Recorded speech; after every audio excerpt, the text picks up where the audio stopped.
Hello Malayalam leaders മോർണിംഗിൽ Idukki MP Dean Kuriakose ആണ് എത്തുന്നത്. ലീഡേഴ്സ് മോർണിംഗിലേക്ക്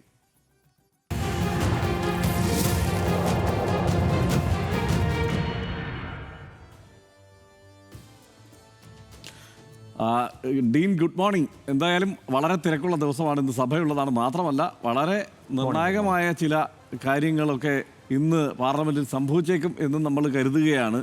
ഇപ്പോൾ ബില്ല് അവതരിപ്പിക്കും, ആ കാര്യത്തിൽ പിന്തുണയുണ്ടാകും പ്രതിപക്ഷത്തിൻ്റെ എന്നാണ് നമ്മൾ പൊതുവേ കരുതുന്നത്. അങ്ങനെ തന്നെ ആയിരിക്കില്ലേ?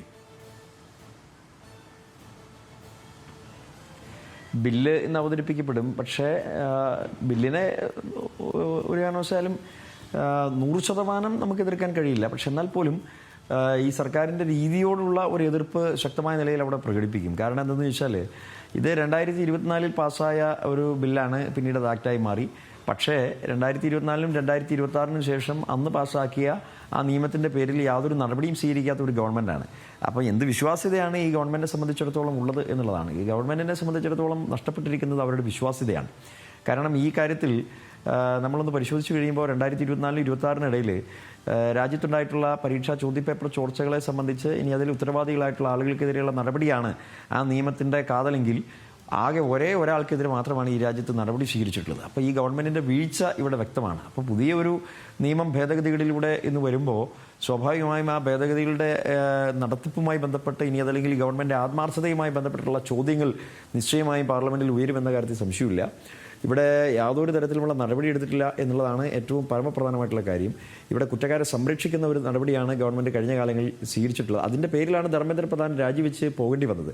ധർമ്മേന്ദ്ര പ്രധാൻ ഈ കാര്യത്തിലുള്ള ധാർമ്മികമായ ഉത്തരവാദിത്വം ആർക്കും വെച്ചൊഴിയാൻ പറ്റാത്തതിനപ്പുറത്താണ്. കാരണം അദ്ദേഹത്തിൻ്റെ ഇറസ്പോൺസിബിലിറ്റി, അദ്ദേഹത്തിൻ്റെ കർത്തവ്യത മേഖലയിലുണ്ടായിട്ടുള്ള കുറവുകൾ, കൃത്യവിലോപം, ഇതെല്ലാം വളരെ സുവ്യക്തമായി വന്നു എന്നുള്ളിടത്താണ് അദ്ദേഹത്തിന് രാജിവെച്ച് ഒഴിയേണ്ടി വന്നത്. ഗവൺമെൻറ്റിനെ സംബന്ധിച്ചിടത്തോളം യാതൊരു ആത്മാർത്ഥതയുമില്ലാതെ നീറ്റ് പരീക്ഷാ ചോദ്യപേപ്പറുമായി ബന്ധപ്പെട്ട് ഇനി അതല്ലെങ്കിൽ മത്സര പരീക്ഷകളുടെ നടത്തിപ്പുമായി ബന്ധപ്പെട്ട് യാതൊരു തരത്തിലുമുള്ള നടപടി ഉണ്ടായില്ല. കെടുകാര്യസ്ഥത മാത്രമാണ് എല്ലായിടത്തും കാണേണ്ടി വന്നത്. നമ്മളിത് പറയുമ്പോൾ ഒരുപാട് കാര്യങ്ങളുണ്ട്. പ്രത്യേകിച്ച് ഞാൻ പാർലമെൻറ്റിൻ്റെ എഡ്യൂക്കേഷൻ സ്റ്റാൻഡിംഗ് കമ്മിറ്റി മെമ്പർ എന്നുള്ള നിലയിൽ ഈ കാര്യങ്ങളെ സംബന്ധിച്ചുള്ള പരിശോധനാ വേളയിൽ ഈ വിവാദം ഉണ്ടായതിനു ശേഷവും അതിനു മുമ്പും പ്രത്യേകിച്ചും കഴിഞ്ഞ അക്കാഡമിക് ഇയറിൽ ഇതുമായി ബന്ധപ്പെട്ടുള്ള മുന്നറിയിപ്പുകൾ സർക്കാരിന് കൊടുത്തതുമായി ബന്ധപ്പെട്ടുള്ള 371 റിപ്പോർട്ട്, ആ റിപ്പോർട്ടിലൊക്കെ വളരെ കൃത്യമായ കാര്യങ്ങളെല്ലാം സൂചിപ്പിച്ചിട്ടുണ്ടായിരുന്നു. ഇവിടെ ഇപ്പോൾ ഈ പറയപ്പെടുന്നത് പോലെ ഇപ്പോൾ കഴിഞ്ഞ ദിവസം അടിയന്തരമായി പ്രധാനമന്ത്രി എന്താ ചെയ്തത്, 2-3 ദിവസം ഓൺലൈനിലൂടെ വളരെ പെട്ടെന്ന് അദ്ദേഹം ഇൻസ്റ്റാഗ്രാമിൽ വരുന്നു, ഫേസ്ബുക്കിൽ പ്രത്യക്ഷപ്പെടുന്നു. ഇതെന്താണ്, ജൻസി കുട്ടികൾ നടത്തുന്ന സമരമാണ് എന്ന് കണ്ടുകൊണ്ട് ഞാനും ജൻസി ആയേക്കാം എന്നുള്ള ഒരു സ്വയം ബോധ്യപ്പെടലിൻ്റെ അടിസ്ഥാനത്തിലായിരിക്കണം ഒരു പക്ഷേ അദ്ദേഹം സോഷ്യൽ മീഡിയയിലൂടെ പ്രത്യക്ഷപ്പെടാൻ തീരുമാനിച്ചു. അതിൻ്റെ അതായ നിലയിൽ ഈ പ്രശ്നങ്ങൾ പരിഹരിക്കപ്പെടില്ലല്ലോ. ഇവിടെ അതുകൊണ്ട് മാത്രം പ്രശ്നങ്ങൾ പരിഹരിക്കപ്പെടില്ല എന്നുള്ളതാണ്. അവരോട് കാര്യങ്ങൾ സംസാരിക്കാനൊക്കെ സോഷ്യൽ മീഡിയ വഴി ശ്രമിക്കുന്നുണ്ടെങ്കിലും അതുകൊണ്ട് പരിഹരിക്കാവുന്ന പ്രശ്നങ്ങളല്ല എന്നുള്ളത് ഡീൻ കുര്യാക്കോസ് ചൂണ്ടിക്കാണിച്ചത് തന്നെയാണ് അതിലെ പ്രധാനപ്പെട്ട കാര്യം. ഇന്നിപ്പോൾ ഈ കഴിഞ്ഞ ദിവസം ഡൽഹിയിൽ നമ്മൾ കണ്ടു, വളരെ അഗ്രസീവായി തന്നെ ഡീൻ കുര്യാക്കോസും പോലീസിനോട് പ്രതിഷേധിക്കുന്നത് നമ്മൾ കണ്ടതാണ്. വളരെ ആവേശത്തോടെ തന്നെയാണത് കണ്ടതെന്നുകൂടെ പറയട്ടെ. പക്ഷേ ഇപ്പോൾ ഇനി നമ്മൾ പാർലമെൻറ്റിലേക്ക് ചെല്ലുമ്പോൾ ഈ വിഷയങ്ങളടക്കം, ഈ സമരത്തിലുണ്ടായ സംഭവങ്ങളടക്കം നിങ്ങൾ ആവർത്തിച്ച് പ്രതിഷേധിക്കാൻ ഉദ്ദേശിക്കുന്നുണ്ടോ? ഇപ്പോൾ പെല്ലറ്റ് ഗൺ വെച്ചുള്ള ഗൺഷോട്ട് ഉണ്ടായി എന്നുള്ളത് ഇപ്പോൾ തെളിയിക്കപ്പെട്ടിരിക്കുകയാണ്. RIF തന്നെ സമ്മതിക്കുന്നുണ്ട്, അവർ വെടിവെച്ചു, 7 റൗണ്ട് വെടിവെച്ചു എന്ന് സമ്മതിക്കുന്നു. അതടക്കം പാർലമെൻറ്റിൽ വരേണ്ടതല്ലേ? നിശ്ചയമായും ഇപ്പോൾ ഉറപ്പായും പ്രതിപക്ഷത്തിൻ്റെ ഭാഗത്തു നിന്നുള്ള മുഖ്യമായിട്ടുള്ള ഒരു വാദഗതി, അതിനപ്പുറത്ത് ഈ ഗവൺമെൻറ്റിനെതിരായിട്ടുള്ള ചോദ്യശരങ്ങൾ വരിക ആ സമരത്തെ നേരിട്ട രീതിയെ സംബന്ധിച്ചായിരിക്കും. ഒരു ഒരു നായാട്ട് എന്നുള്ള നിലയിൽ അതിനപ്പുറത്ത് ആൾ മരിച്ചാലും വേണ്ടില്ല, കുട്ടികൾ മരിച്ചാലും വേണ്ടില്ല എന്ന നിലയിലാണ് അവിടെ ഭീകരമായ ലാത്തി ചാർജ് ഉണ്ടായത്, പെല്ലറ്റ് ഗൺ ഉപയോഗിച്ചുള്ള മർദ്ദനമുറകളൊക്കെ ഉണ്ടായത്. അതൊരു രാഷ്ട്രീയ സമരം അല്ലല്ലോ. ഇനി അതല്ലെങ്കിൽ അതിനപ്പുറത്ത് എന്ത് സമരമായിക്കൊള്ളട്ടെ, സമരം എന്ന് പറയുന്ന ഏത് സമരമാണെങ്കിലും അതിനൊരു പർപ്പസുണ്ട്. ആ പർപ്പസിനാണ് നമ്മൾ വില കൊടുക്കേണ്ടത്. അതിനെല്ലാം നിഷേധിച്ചുകൊണ്ട് നടത്തിയിട്ടുള്ള ഗവൺമെൻറ്റിൻ്റെ ഭാഗത്തു നിന്നുള്ള ഭരണകൂട ഭീകരത അതിരൂക്ഷമായിരുന്നു. അപ്പോൾ ഗവൺമെൻറ്റിനെതിരായിട്ടുള്ള ചോദ്യശരങ്ങളിൽ ഏറ്റവും പ്രധാനമായിട്ടുള്ളത് അമിത്ഷായുടെ റെസ്പോൺസിബിലിറ്റിയെ സംബന്ധിച്ചാണ്. അദ്ദേഹം ആഭ്യന്തരമന്ത്രി എന്നുള്ള നിലയിൽ ഇക്കാര്യത്തിൽ കേന്ദ്രസേനയെ ഉപയോഗിച്ചുകൊണ്ട് ഈ സമരത്തെ അടിച്ചമർത്താൻ ശ്രമിച്ചതായിട്ടുള്ള കാര്യങ്ങൾ പാർലമെൻറ്റിൽ ചോദ്യം ചെയ്യപ്പെടുമെന്നുള്ള കാര്യം സംശയമില്ല. ഒരു കാര്യം കൂടി പ്രത്യേകമായി വിശദീകരിക്കാൻ ഞാൻ ആഗ്രഹിച്ചത്, ഈ ഗവൺമെൻറ്റിൻ്റെ ആത്മാർത്ഥതയില്ലായ്മയെ സംബന്ധിച്ച് കൂടുതലായി സംസാരിക്കാൻ പ്രതിപക്ഷത്തിന് അവസരമുണ്ടാകുമെന്ന് ഞാൻ കരുതുകയാണ്. കാരണം 2024 ISROയുടെ മുൻ ചെയർമാൻ ഡോക്ടർ KS രാധാകൃഷ്ണനെ നിയോഗിച്ചുകൊണ്ട് ഈ മത്സര പരീക്ഷകളുടെ നടത്തിപ്പുമായി ബന്ധപ്പെട്ട് നാഷണൽ ടെസ്റ്റിംഗ് ഏജൻസിയുടെ പരിഷ്കരണവുമായി ബന്ധപ്പെട്ടുള്ള ഒരുപാട് ശുപാർശകൾ ഗവൺമെൻറ് മുമ്പിൽ കിട്ടിയതാണ്. 2024 ഒക്ടോബർ 21 ആ കമ്മിറ്റിയുടെ ശുപാർശകൾ കിട്ടിയതാണ്. പക്ഷേ ഗവൺമെൻറ് യാതൊന്നും ചെയ്തില്ല. ഇപ്പോൾ എന്താണ് ചെയ്തിരുന്നത്? ഇപ്പോൾ നരേന്ദ്രമോദി പ്രധാനമന്ത്രി എന്നുള്ള നിലയിൽ ഇപ്പോൾ ഈ സമരം ഒത്തുതീർപ്പാക്കുന്നതിൻ്റെ ഭാഗമായി നന്ദൻ നിലേക്കനിയെ ചെയർമാനാക്കിക്കൊണ്ടുള്ള പുതിയ ഒരു കമ്മിറ്റിയെ നിയോഗിച്ചുകൊണ്ട്, അല്ലെങ്കിൽ ഈ പറയപ്പെടുന്ന മത്സര പരീക്ഷകളുടെ നടത്തിപ്പുമായി ബന്ധപ്പെട്ട് ഒരു പുതിയ കമ്മിറ്റിയെ നിയോഗിക്കുക മാത്രമാണ് ചെയ്തിട്ടുള്ളത്. ആ കമ്മിറ്റി നിയോഗിച്ചുകൊണ്ട് ഇവിടെ പ്രശ്നം തീരുന്നുണ്ടോ? പുതിയ കുറച്ച് ആളുകളെ നിയോഗിച്ചിരിക്കുന്നു. ISROയുടെ മുൻ ചെയർമാൻ സോമനാഥ് ഉൾപ്പെടെയുള്ള ആളുകൾ കമ്മിറ്റി മെമ്പേഴ്സായി വരുന്നു. അതുകൊണ്ട് പ്രശ്നം തീരുന്നില്ലല്ലോ. ഡോക്ടർ KS രാധാകൃഷ്ണൻ കമ്മിറ്റി റിപ്പോർട്ടുകൾ ഫലപ്രദമായി നടപ്പിലാക്കാൻ എന്തുകൊണ്ട് ഗവൺമെൻറ് വൈകി? ഇനി അതല്ലെങ്കിൽ ഗവൺമെൻറ് തയ്യാറായില്ല? ഇപ്പോൾ പറയുന്ന 2027 നീറ്റ് പരീക്ഷ ഞങ്ങൾ കമ്പ്യൂട്ടർ ബേസ്ഡ് സിസ്റ്റത്തിലേക്ക് മാറ്റും, ഈ പറയപ്പെടുന്ന പോലെ എല്ലാ പരിഷ്കരണങ്ങളും. നമുക്കൊരു കാര്യത്തിൽ സംശയമില്ലല്ലോ, ഇത് ആധുനിക ടെക്നോളജിയുടെ കാലഘട്ടമാണ്. ഏത് തട്ടിപ്പും നമുക്ക് കണ്ടുപിടിക്കാൻ പറ്റുന്ന കാലഘട്ടമാണ്. ലോകം മാറിക്കൊണ്ടിരിക്കുന്നു. ആ മാറ്റത്തിനനുസരിച്ച് ചുവടുവെക്കുന്ന ഒന്നാമത്തെ രാഷ്ട്രമാണ് ഇന്ത്യ.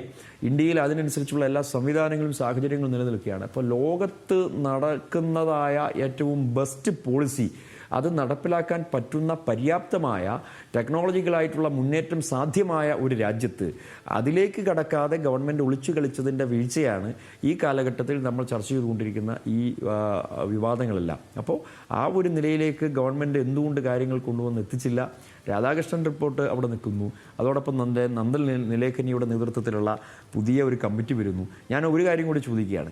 ഒരു ദിവസം നേരം വെളുക്കുമ്പോൾ ഇപ്പോൾ ഈ സമരത്തിൻ്റെ പശ്ചാത്തലത്തിലായിക്കൊള്ളട്ടെ, അങ്ങനെയൊക്കെയാണോ ഒരു നിയമനിർമ്മാണത്തിലേക്ക് കിടക്കേണ്ടത്? ഇപ്പോൾ വരുന്നതായിട്ടുള്ള ഭേദഗതി നിയമം, ആ ഭേദഗതി നിയമം ഫലപ്രദമായി ഉപയോഗിക്കാൻ അല്ലെങ്കിൽ അത് നടപ്പിലാക്കിയെടുക്കാൻ ഗവൺമെൻറ് എന്ത് മെക്കാനിസം എടുത്തിട്ടുണ്ട്? ഇതൊക്കെ അവ്യക്തമാണ്. ഞാൻ മുമ്പ് സൂചിപ്പിച്ചതുപോലെ 2 വർഷക്കാലം ഒരു നിയമം അവിടെ നിലനിൽക്കുമ്പോൾ തന്നെ ഒന്നും ചെയ്യാത്ത ഗവൺമെൻറ്റിന് ശിക്ഷാ കാലാവധി വർദ്ധിപ്പിച്ചതുകൊണ്ട്, ഇനി അതല്ലെങ്കിൽ ഈ പറയപ്പെടുന്നത് പോലെ ഇതിൻ്റെ കുറച്ചുകൂടി അഗ്രസീവായി പോലീസ് കാര്യങ്ങൾ കാണും, അല്ലെങ്കിൽ കേന്ദ്രസേനയെ നിയോഗിക്കും, കൂടുതൽ ഫാസ്റ്റ് ട്രാക്ക് കോടതിയെക്കുറിച്ചൊക്കെ പറഞ്ഞു കഴിഞ്ഞാൽ എത്രയോ ലക്ഷക്കണക്കിന് കേസുകൾ ഇന്ന് രാജ്യത്തിൻ്റെ കോടതികളിൽ വിശ്രമിക്കുകയാണ്. അപ്പോൾ ഫാസ്റ്റ് ട്രാക്ക് കോടതികൾ നിയോഗിക്കും എന്ന് പറയുമ്പോൾ സ്വാഗതാർഹമാണ് എന്ന് പറഞ്ഞാൽ തന്നെയും അത് പൂർത്തീകരിക്കാനുള്ള മാർഗങ്ങൾ ഇവിടെ, ഈ പറയപ്പെടുന്ന ഗവൺമെൻറ്റിൻ്റെ ഉദ്ദേശ്യങ്ങൾ സാക്ഷാത്കരിക്കാനുള്ള നടപടികളെ സംബന്ധിച്ച് എന്താണ് പറയുക? അതുകൊണ്ട് ഇതൊരു സ്റ്റാൻഡിംഗ് കമ്മിറ്റിയുടെ പരിഗണനയ്ക്കോ ഇനി അതല്ലെങ്കിൽ മറ്റേതെങ്കിലും ജോയിൻറ്റ് പാർലമെൻറ്റ് കമ്മിറ്റിയുടെ ഇത്രയും വിവാദമായ ഒരു വിഷയമാണ്. സ്വാഭാവികമായും അങ്ങനെ ഏതെങ്കിലും ഒരു പ്രത്യേകമായൊരു കമ്മിറ്റിയുടെ പരിഗണനയ്ക്ക് പോയതിന് ശേഷം ഈ ബില്ല് എക്സിക്യൂട്ട് ചെയ്യുന്നതിന് വേണ്ടിയിട്ടുള്ള ഒരു നടപടിയായിരുന്നു കൂടുതൽ അഭികാമ്യം എന്നുള്ളതാണ് വ്യക്തിപരമായ എൻ്റെ അഭിപ്രായം. ഈ കാര്യങ്ങളെ സംബന്ധിച്ച് മനസ്സിലാക്കിയതിൻ്റെ അടിസ്ഥാനത്തിൽ എന്നതുകൂടി ഞാൻ പറഞ്ഞു വെക്കുകയാണ്. തീർച്ചയായും ഇനി ഇതിനപ്പുറത്തേക്ക് വിഷയങ്ങളിലേക്ക് കടക്കും എന്ന് തന്നെയാണ് ഇപ്പോൾ വ്യക്തമാവുന്നത്. കാരണം ഇപ്പോൾ എത്തനോളുമായി ബന്ധപ്പെട്ട്, പെട്രോളിൽ എത്തനോൾ മിക്സ് ചെയ്യുന്നതുമായി ബന്ധപ്പെട്ടുള്ള വിഷയങ്ങളിൽ വലിയ പ്രതിഷേധം രാജ്യവ്യാപകമായി ഉയരുന്നു.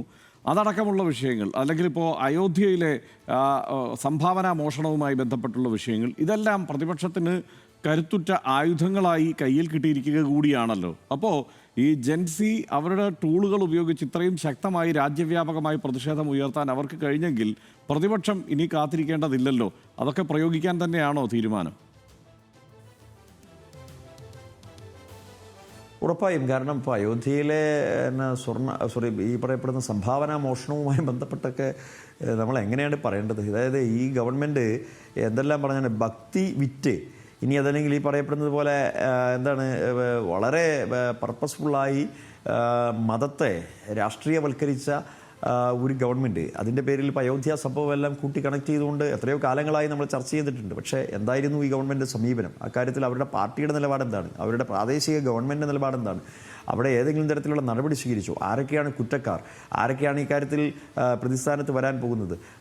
കള്ളൻ കപ്പലിൽ തന്നെയാണോ? ഇങ്ങനെയൊക്കെയുള്ള എത്രയോ ചോദ്യങ്ങൾ അവശേഷിക്കുകയാണ്. അപ്പോൾ ഈ രാജ്യം കാത്തിരിക്കുന്ന നിരവധിയായിട്ടുള്ള ചോദ്യങ്ങളുടെ മുൾമുനയിലാണ് ഈ ഗവൺമെൻറ് ഇന്ന് മുന്നോട്ട് പോയിക്കൊണ്ടിരിക്കുന്ന കാര്യത്തിൽ സംശയമില്ല. പ്രതിപക്ഷത്തെ സംബന്ധിച്ചിടത്തോളം ഈ കാര്യത്തിൽ ഞങ്ങൾക്ക് വളരെ സത്യസന്ധമായ നിലപാട് മാത്രമേ ഉള്ളൂ. ഇവിടെ ഈ ഗവൺമെൻറ്റിൻ്റെ അധാർമികതയ്ക്കെതിരായി, അഴിമതിക്കെതിരായി, അനീതിക്കെതിരായി അതിശക്തമായ പോരാട്ടം ഓരോ മേഖലയിൽ പ്രതിപക്ഷ നേതാവ് ശ്രീ രാഹുൽ ഗാന്ധിയുടെ നേതൃത്വത്തിൽ ഞങ്ങൾ തുടർന്നുകൊണ്ടിരിക്കുകയാണ്. അപ്പം അതിൻ്റെ ഭാഗമായി അയോധ്യ വിഷയം ഉൾപ്പെടെ പെട്രോളിൽ എഥനോൾ കലർത്തുന്നതായിട്ടുള്ള വിവാദങ്ങൾ ഉൾപ്പെടെ നിരവധിയായിട്ടുള്ള കാര്യങ്ങളിൽ ഗവൺമെൻറ്റിനെതിരായിട്ടുള്ള അഴിമതി ആക്ഷേപങ്ങളെല്ലാം ഈ പാർലമെൻറ്റ് സമ്മേളനത്തിൽ ചർച്ച ചെയ്യപ്പെടും. പലപ്പോഴും നമ്മൾ കാണുന്നത് എന്താണ്, ഇത്തരം വിഷയങ്ങൾ നമ്മൾ ഉന്നയിക്കുമ്പോൾ യാതൊരു തരത്തിലുമുള്ള ഒരു പ്രതികരണവും ഗവൺമെൻറ്റിൻ്റെ ഭാഗത്തുനിന്ന് ഉണ്ടാവില്ല. ഒരു ചർച്ച ചെയ്തു എന്നതിൻ്റെ പേരിൽ ഇനി അതല്ലെങ്കിൽ ഇത്തരം കാര്യങ്ങൾ ജനങ്ങൾ ആഗ്രഹിക്കുന്ന വിഷയങ്ങൾ പാർലമെൻറ്റിലല്ലേ ചർച്ച ചെയ്യപ്പെടേണ്ടത്. സ്വാഭാവികമായും ജനാധിപത്യത്തിൻ്റെ ശ്രീകോവിൽ എന്നുള്ള നിലയിൽ പാർലമെൻറ്റിലെ റൂൾസ് ആൻഡ് പ്രൊസീജിയർ അനുസരിച്ചുകൊണ്ട് തന്നെ അതിൻ്റേതായ ഓരോ സ്പെസിഫിക്കേഷനും പാലിച്ചുകൊണ്ട് തന്നെ നമുക്ക് ചർച്ച ചെയ്യാവുന്നേ ഉള്ളൂ. ഇപ്പം നീറ്റ് വിവാദം, ഈ നീറ്റ് വിവാദത്തിൽ തുടക്കം മുതൽ നമ്മൾ ആവശ്യപ്പെട്ടത് എന്താണ്? അടിയന്തര പ്രമേയ ഒരു ചർച്ചയാണ് ഞങ്ങൾ ആവശ്യപ്പെട്ടത്.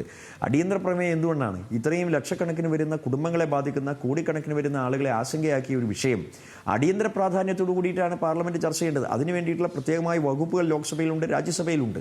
സ്വാഭാവികമായി അടിയന്തര പ്രമേയ ചർച്ച നടക്കുന്നത് പ്രതിപക്ഷത്തിൻ്റെ ആവശ്യം പരിഗണിച്ചുകൊണ്ടാണ്. അപ്പോൾ പ്രതിപക്ഷത്തിൻ്റെ ആവശ്യം പരിഗണിച്ചുകൊണ്ട് ഒരു ചർച്ച ഞങ്ങൾക്ക് സാധ്യമല്ല. മറിച്ച് റൂൾ 193 അനുസരിച്ചുകൊണ്ട് ഗവൺമെൻറ് നിശ്ചയിക്കുന്ന സമയം അനുസരിച്ച് ഗവൺമെൻറ് നിശ്ചയിക്കുന്ന ആളുകൾ മറുപടി പറയുന്ന രീതിയിൽ ഞങ്ങൾ ചർച്ചയ്ക്ക് തയ്യാറാണ് എന്നുള്ളതാണ് ഭരണപക്ഷത്തിൻ്റെ നിലപാട്. ഇത് എന്തുതരം വാശിയാണ്? അതൊരു ജനാധിപത്യ ക്രമത്തിൽ നമുക്ക് അംഗീകരിക്കാൻ പറ്റുന്ന ഒരു കാര്യമല്ലല്ലോ. ഇപ്പോൾ ആയിരക്കണക്കിന് വരുന്ന ചെറുപ്പക്കാർ തെരുവിലിറങ്ങി സമരം ചെയ്ത് അവർ പെല്ലൽ ഗണ്ണ് ബാധിതരായും ഇനി അതല്ലെങ്കിൽ മറ്റു തരത്തിലുള്ള മർദ്ദനമുറകൾ ഏറ്റുകൊണ്ട് ഇനി അതല്ലെങ്കിൽ രക്തസാക്ഷികളായി മാറുന്ന സ്ഥിതി ഉണ്ടാകുമ്പോഴും അതിൽ അടിയന്തര പ്രാധാന്യമില്ല, ഞങ്ങൾ നിശ്ചയിക്കുന്ന പ്രാധാന്യമേ ഉള്ളൂ എന്നുള്ളതാണ് ഗവൺമെൻറ് സമീപനം. ഇനി മറ്റു വിഷയങ്ങളിലേക്ക് വന്നാൽ ഇതിനു മുമ്പ് പാർലമെൻറ്റ് നടപടികൾ തടസ്സപ്പെട്ടിട്ടുള്ള കാര്യങ്ങളൊക്കെ നിങ്ങളൊന്ന് എടുത്ത് പരിശോധിക്കുക. മാധ്യമങ്ങൾക്ക് ഇത് കൃത്യമായിട്ട് അറിയാം. പ്രതിപക്ഷം ഉന്നയിക്കുന്ന ഗൗരവം ഭരണപക്ഷം അതിന് കൊടുക്കില്ല.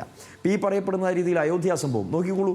നമ്മൾ ഈ കാര്യത്തിൽ ഉന്നയിക്കുമ്പോൾ അതിനൊരു ചർച്ചയ്ക്ക് തയ്യാറാണോ? ഇനി എന്തിനേറെ പറയുന്നു, പ്രതിപക്ഷ നേതാവിന് ഒരു വരി പോലും സംസാരിക്കാൻ പലപ്പോഴും അവസരം കൊടുക്കുന്നില്ല. കഴിഞ്ഞ ദിവസം ഞങ്ങൾ കണ്ടു, അതായത് ചെയറിലുണ്ടായിരുന്ന ജഗദംബിക പാൽ, അദ്ദേഹം പ്രതിപക്ഷ നേതാവിനോട് കഴിഞ്ഞ ദിവസം Kiren Rijiju parliamentary affairs minister, അദ്ദേഹം പറഞ്ഞു പ്രതിപക്ഷ നേതാവ് ഈ കാര്യത്തിൽ ഒരു പ്രതികരണം തന്നാൽ നല്ലതാണ്, ഞങ്ങൾ ചർച്ചയ്ക്ക് തയ്യാറാണെന്നൊക്കെ പറഞ്ഞ് അദ്ദേഹം പറയുമ്പോൾ സ്വാഭാവികമായിട്ട് പ്രതിപക്ഷ നേതാവ് ശ്രീ രാഹുൽ ഗാന്ധി പ്രതികരിക്കണം. അപ്പോൾ അദ്ദേഹം എഴുന്നേറ്റ് നിന്നു, സീറ്റിൽ എഴുന്നേറ്റ് നിന്ന് പ്രതികരിക്കണമെന്ന് ആവശ്യപ്പെടുമ്പോൾ ചെയറിലുണ്ടായിരുന്ന ജഗദംബിക പാൽ അതിനുള്ള അനുമതി കൊടുത്തപ്പോഴും സ്പീക്കറുടെ ഇൻസ്ട്രക്ഷൻ വളരെ പെട്ടെന്ന് ചെയറിലേക്ക് വരികയാണ്, ഇപ്പോൾ ഇത് വിളിക്കേണ്ട. അപ്പോൾ അദ്ദേഹം എന്ത് ചെയ്തു? അദ്ദേഹം ഉടനെ തന്നെ ടോൺ മാറ്റി മറ്റ് പേപ്പർ ലേയിങ്ങിന് വേണ്ടി മറ്റ് മിനിസ്റ്റേഴ്സിനെ വെക്കുന്നു, ബഹളമാകുന്നു. അപ്പോൾ ഇതിനകത്ത് ആരാണ് കുറ്റക്കാർ?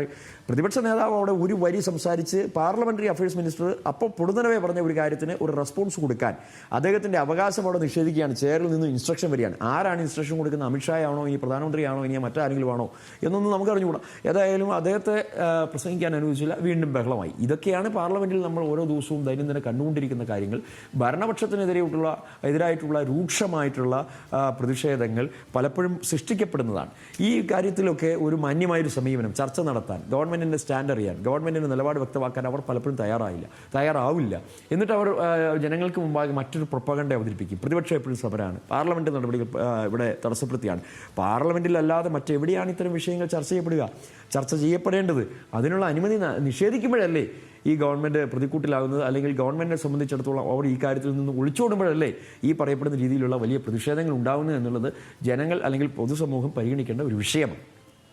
റൈറ്റ്. ഇപ്പോൾ ഈ പ്രക്ഷോഭത്തിൻ്റെ ഭാഗമായി പെല്ലറ്റ് ഗൺ അടക്കം പ്രയോഗിച്ചതിനെതിരെ രാഹുൽ ഗാന്ധി ശക്തമായി പ്രതികരിച്ചിരുന്നു. അക്കാര്യത്തിൽ കത്തെഴുതിയിട്ടുമുണ്ട്. ആരാണ് ഈ പെല്ലറ്റ് ഗണ്ണൊക്കെ പ്രയോഗിക്കാൻ അനുമതി കൊടുത്തത് എന്ന് പറയണമല്ലോ. അമിത്ഷായുടെ നേരിട്ടുള്ള നിയന്ത്രണത്തിലുള്ള അല്ലെങ്കിൽ ആഭ്യന്തര വകുപ്പിൻ്റെ നേരിട്ടുള്ള നിയന്ത്രണത്തിലുള്ള സംവിധാനമാണ് ഡൽഹി പോലീസും RIFും എല്ലാം. അപ്പോൾ അതിന് ഉത്തരവാദിത്വം ആർക്കാണ് എന്നുള്ള കാര്യത്തിൽ വേറെ സംശയമൊന്നുമില്ല.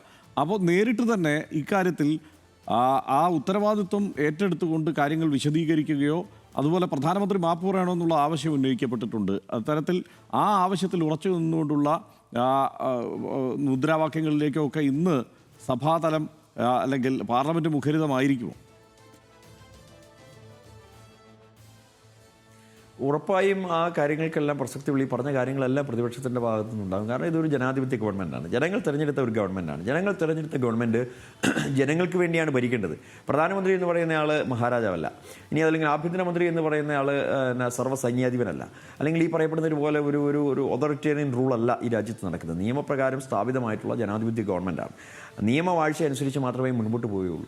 അപ്പോൾ ആ ഒരു തരത്തിൽ ജനങ്ങളുടെ അവകാശ അധികാരങ്ങൾ സംരക്ഷിക്കപ്പെടാതെ തീർത്തും ഏകാധിപത്യത്തോടുകൂടി ഫാസിസ്റ്റ് ശൈലിയോടുകൂടി ഒരു ഗവൺമെൻറ് കടന്നു പോകുന്ന ഒരിക്കലും ശരിയല്ല. അത് ചോദ്യം ചെയ്യപ്പെടുക തന്നെ വേണം. അപ്പോൾ അതുകൊണ്ട് പ്രധാനമന്ത്രിയാണോ ആഭ്യന്തരമന്ത്രിയാണോ ഈ പറയപ്പെടുന്ന കുട്ടികൾക്ക് നേരെ കുതിര കയറാൻ വേണ്ടിയിട്ടുള്ള ആജ്ഞാപനം നൽകിയിട്ടുള്ളത്, ഇനി അല്ലെങ്കിൽ അതിനനുസരിച്ചിട്ടുള്ള ക്രമങ്ങളിലേക്ക് ഈ പറയപ്പെടുന്ന പോലീസ് ഫോഴ്സിനെ വഴി നയിച്ചിട്ടുള്ളത്, അത് പുറത്തു വരണ്ടേ? സ്വാഭാവികമായിട്ടും നമ്മുടെ കേരള സംസ്ഥാനത്ത് ഇത്തരത്തിലുള്ള കാര്യങ്ങൾ വരുമ്പോൾ നമ്മൾ ഒരുപാട് കാര്യങ്ങൾ ചർച്ച ചെയ്തിട്ടുണ്ട്. ജുഡീഷ്യൽ അന്വേഷണം പോലും പലപ്പോഴും പല സമരങ്ങളെ സംബന്ധിച്ചും ഒക്കെ തന്നെ നടത്തിയതായിട്ടുള്ള ഒരു പാരമ്പര്യം, ജനാധിപത്യ പാരമ്പര്യം നമ്മുടെ നാട്ടിലുണ്ട്.